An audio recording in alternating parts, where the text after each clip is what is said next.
ఓం శ్రీ గురుభ్యో నమ. శ్రీ విశ్వావసు నామ సంవత్సరం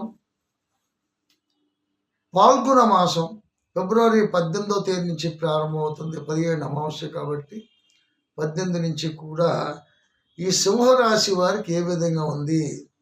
నేను సింహరాశి చెప్పాను, జన్మలో కేతు ఉన్నాడయ్యా. సప్తమంలో మీకు రాహువుతో బుధుడు ఉన్నాడు, కుజుడు ఉన్నాడు. అష్టమంలో చాలా ఇంపార్టెంట్ అష్టమ శని.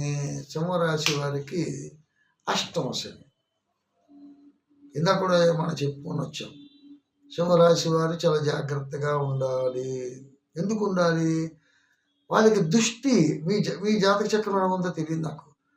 గోచారం చూసుకున్నట్టుగైతే తొందరపాటు పనికిరాదు. ముఖ్యంగా సినీ రంగ కళాకారులకు పెట్టుబడి పెట్టిన నిర్మాతలకు కూడా చెప్తున్నాను, మీరు తొందరపడకండి.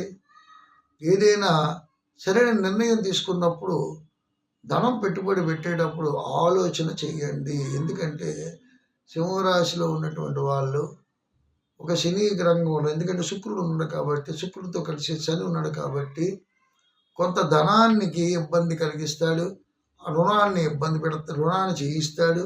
ఎందుకంటే కుజుడు కూడా వారికి 1000 మంది ఉన్నాడు కాబట్టి చాలా జాగ్రత్తగా ఉండాలి. రియల్ ఎస్టేట్ వ్యాపారం చేసేవారు, మీరు ఎప్పుడైతే ఇండివిజువల్గా కాకుండా నలుగురితో కలుపుకొని చేస్తున్నారో పర్వాలేదు. ఇండివిజువల్గా చేసుకున్నట్టుగైతే కొన్ని ఇబ్బందులు ఎదుర్కోక తప్పదు. ఎందుకంటే కొన్ని పరిస్థితుల్లో చాలా క్రిటికల్ పొజిషన్ ఏర్పడుతుంది.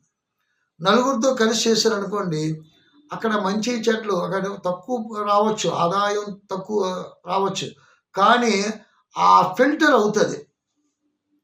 డాక్యుమెంట్స్ ఎలా ఉన్నాయి, ఏ విధంగా ఉన్నాయి, ఆ పార్టీ ఎటువంటి పార్టీ, ఈ విధంగా అన్నీ కూడా నలుగురితో కలిసి చేసుకున్నట్టుగైతే మంచి రాణిస్తుంది. ఎందుకంటే నలుగురితో కలుపుకొని వెళ్ళడం సింహరాశి వారికి అలవాటు. ఇందులో డాక్టర్లు ఉన్నారండి, ఇంజనీర్లు ఉన్నారండి. సింహరాశి అంటే సామాన్య రాశి కాదు, బలమైన రాశి, మృగరాశి. ఎందుకంటే రాజే కదా. మృగరాజు అంటే ఏంటి? అడవిలో ఉన్న రాజే, ఆకలితో ఉన్నా సరే ఇబ్బంది పడ్డు. ఎప్పుడూ కూడా ఆకలి గురించి అవస్థపడి ఏదో మాయం చేసుకుని బతికేవాడు కాదు. సింహరాశిలో ఉన్న వాళ్ళు ఎప్పుడూ కూడా ఆనెస్టీ ద బెస్ట్ పాలసీ. ఆనెస్ట్గా ఉంటారు, ఎవరిదైనా తల వంచరు.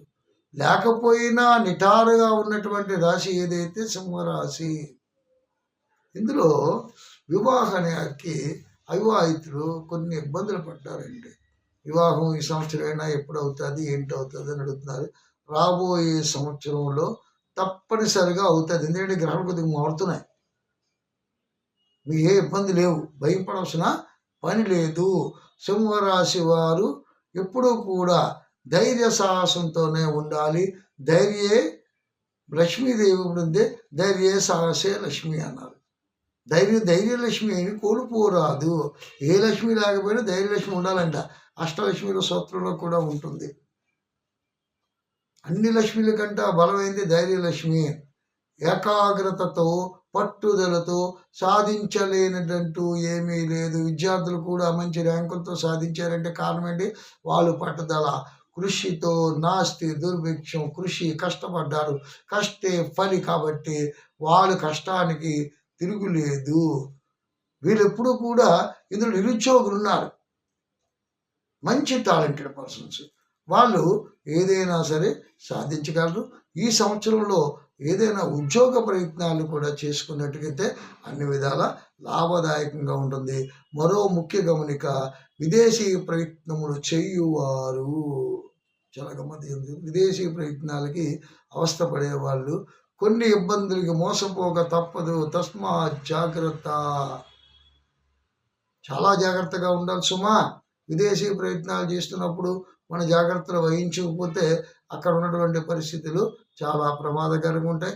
ఇంకా చెప్పాలంటే స్త్రీలు విదేశాలు వెళ్తున్నప్పుడు వాళ్ళు కూడా చాలా జాగ్రత్తగా ఉండండి. చాలా ఇబ్బందులు పడక తప్పదు. ఈ రాశిలోని చాలా ఇబ్బందులు ఉన్నాయి కాబట్టి విదేశీ ప్రయత్నములు వీలైనంత వరకు వాయిదాలు వేసుకోండి. మోసపోకండి. మీరు తొందరగా మోసపోయే గుణం ఉంది కాబట్టి ఆలోచించండి. ఎప్పుడు కూడా దైవాన్ని విడిచిపెట్టకండి. దైవారాధన చేయండి. శివారాధన చాలా ముఖ్యం. సింహరాశిలో ఉన్నటువంటి వాళ్ళు ఎప్పుడూ కూడా మీరు వీలైనంత వరకు అక్కడ దగ్గరలో ఉన్నటువంటి ఆలయ ప్రదక్షిణ చేయడం, ఆలయాలకు వెళ్ళి ధ్యానం చేసుకోవడం, అమ్మవారి కుంకుమ పూజ కూడా చేసుకున్నట్టుగైతే కొన్ని ఇబ్బందుల నుంచి బయటకు వస్తారు. కొత్త సంవత్సరంతో కొత్త పంచాంగం తాలూకా విషయాలతో మళ్ళీ గోచార ఫలములు, సంవత్సర ఫలితాలతో మీ ముందుకు వస్తాను. అంతవరకు సెలవు. ఓం శాంతి. మరిన్ని ఆసక్తికరమైన కథనాల కోసం మా ఛానల్ని సబ్స్క్రైబ్ చేయండి.